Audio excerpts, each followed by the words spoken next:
7,000 8,000 पे जाके हम लोग किराए पे रह रहे हैं, वो भी 4-4 मंजिल के ऊपर। कितना हमारा बुरा हाल चल रहा है, फैमिली को लेके रहना, हमारी रोजी रोटी यहाँ है। अब उन्होंने दिया लोगों को नारियल, वो भी आधों को दिया, आधों को दिया नहीं।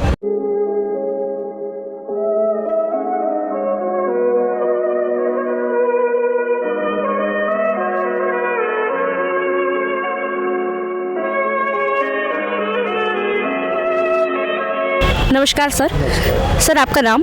सीताराम।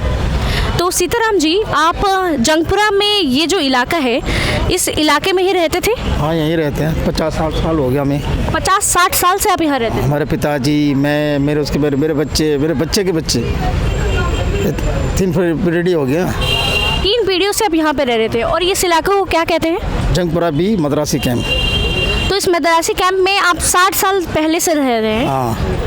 और यहाँ पर जब सरकार ने 3 दिन पहले बुलडोजर चलाया, तब आपने सरकार से क्या दरख्वास्त की थी?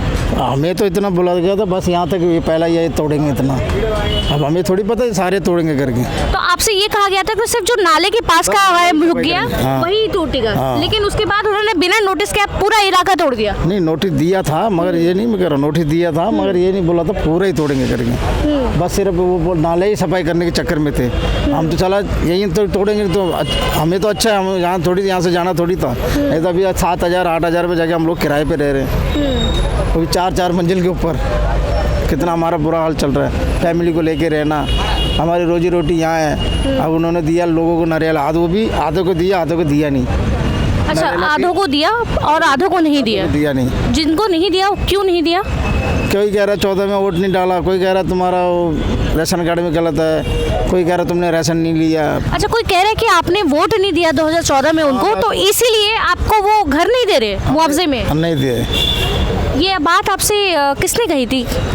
जो वो यहाँ सर्वे करने आते ना, वही उन्होंने किया था। सर्वे करने वालों ने आपसे ये बात कही कि आपने बीजेपी को 2014 में वोट नहीं दिया था, इसीलिए उन्होंने आपको मुआवजा में घर नहीं दिया? नहीं दिया।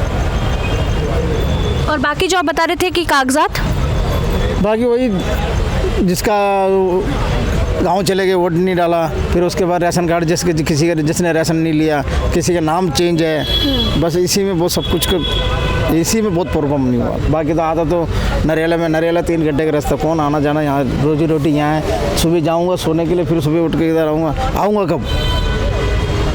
इतना दूर हमारा आना जाना हालत ख़राब हो जाता है, इसलिए हमने किराए पे ही ले लिया इधर। 7,000 देके, कोई 7,000, कोई 10,000, सब इधर ही है सारे। कौन जाएगा इतनी दूर?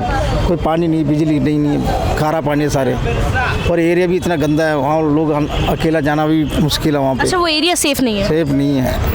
घर यहाँ से समझ लो, वो जैसे वो पुल से भी इतनी दूर है, वहाँ से मेन रोड में छोड़ेगा भी, उसके अंदर जाना पड़ेगा पैदल। पूरा जंगल जैसे है। अच्छा। कौन जाएगा? पूरा जंगली एरिया है वो। हाँ, समझ लो घर अंदर बना हुआ, समझ लो। यहाँ से आप जैसे मेन रोड है, अब यहाँ से कैसे जाओगे इतनी दूर अंदर? पूरा जंगल है, कोई अकेला बंदा, कोई लेडीज। अच्छा, वो पूरा जंगल वाला एरिया है, तो वहाँ पे महिलाओं को, तो बच्चों के लिए तो बिल्कुल सेफ नहीं है। तो कोई इसी डर के मारे तो नहीं जा रहे हम, इतना दूर जाएंगे कौन? बस भी आता है तो बस को वहाँ रोकेगा, फिर बस थोड़ी, हम इतना दूर सेफ नहीं है हमारा, इसलिए हम यहीं पे किराए पे रह रहे हैं। इतना दूर तो हम जा ही नहीं सकते। हमारे तो आप लोगों ने सरकार से ये नोटिस के टाइम पे बोला नहीं था? स्कूल नहीं है, डॉक्टर कोई हॉस्पिटल नहीं है, बच्चे सारे साउथ इंडियन के स्कूल है यहाँ पे, वहाँ कोई स्कूल नहीं है। बच्चे की वजह से तो मेन है, नहीं तो कौन पहली बार तो नहीं तो यहाँ से सारे चले जाते। अब बच्चे के स्कूल को ख़राब हो जाएंगे सारे।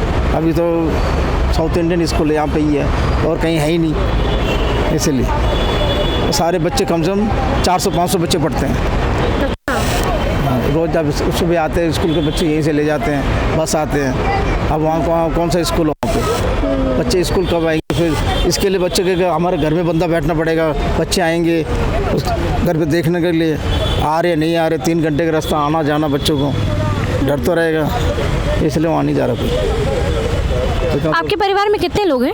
हमारे परिवार में हम बहनें 4 हैं, भाई 2 है, मम्मी है, पापा तो गुजर गए इधर ही। तो मतलब 7 लोग हैं? हाँ, आपके परिवार में?